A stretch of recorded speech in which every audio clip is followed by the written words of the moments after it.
2014 बरवाला कांड, संत रामपाल जी का जेल जाना हुआ।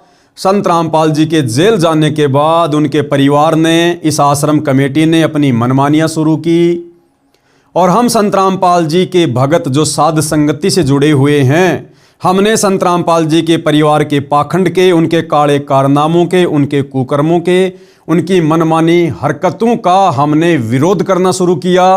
संगत को जगाना शुरू किया कि भैया इन आश्रमों में जाने की कोई ज़रूरत नहीं है। संत रामपाल जी के बेटा बेटी को दान धर्म का पैसा देने की कोई ज़रूरत नहीं है। दान अपने गुरु को दिया जाता है। गुरु बिन माला फेरते, गुरु बिन देते दान, गुरु बिन दोनों निष्फल है, चाहे पूछो वेद पुराण। और गुरु बिन दान पुण्य जो कर ही, मिथ्या होए कबू न फल ही। दान अपने गुरु को दिया जाता है, गुरु के हाथों में दिया जाता है। वर्तमान में हमारे गुरुजी हिसार जेल में हैं और जब गुरुजी जेल से बाहर आ जाएं, उस समय आप उनके हाथों में दान देना, ताकि आपका दान सफल हो। तो संत रामपाल जी के परिवार ने, सतलोक आश्रम कमेटी ने देखा कि ये पवन दास तो संगत को बरगला रहा है, संगत को भ्रमित कर रहा है। अगर सभी लोग इस प्रकार ज्ञान को आधार बनाकर घर बैठकर भक्ति करने लगे तो हमारे आश्रमों में कौन आएगा? फिर हमें दान धर्म के नाम पर पैसा कौन देगा? हमारी मौज मस्ती के साधन कहाँ से आएंगे?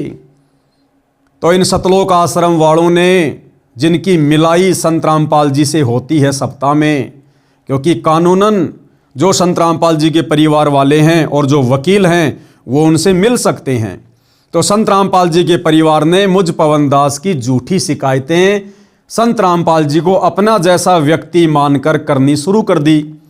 अब भैया संत रामपाल जी, जिन्होंने सन 1994 से 2014 तक अपनी संगत को ज्ञान दिया, भाई गुरु शिष्य का नाता है, परीक्षा तो होगी। हम अपने बच्चे को स्कूल भेजते हैं, साल में 2 बार परीक्षा होती है। तो क्या आध्यात्मिक जीवन में संत सतगुरु 20 साल में भी भक्तों की परीक्षा नहीं लेगा क्या? तो सन 2014 बरवाला कांड के बाद से संगत की परीक्षा चल रही है। जो जैसा गुरु को मानकर व्यवहार करेगा, गुरु तो वैसा ही जवाब देगा। तो जैसा इन लोगों ने संत रामपाल जी को कहा, संत रामपाल जी ने वैसा ही जवाब इनको दे दिया कि ऐ मेरे बेटा बेटियों, अगर तुम लोगों के अनुसार वो पवन दास बाहर इस प्रकार की हरकतें कर रहा है, जैसा कि इन लोगों ने उल्टा सीधा बोला कि गुरुजी वो पवन दास संगत को ठग रहा है, वो पवन दास तो नया आश्रम खोल लिया है, वो भक्तों को नाम दीक्षा देने लग गया, वो तो खुद ही स्वयंभू गुरु बन गया। सारी ऊट पटांग बातें, झूठ इन्होंने संत रामपाल जी के सामने पेश की।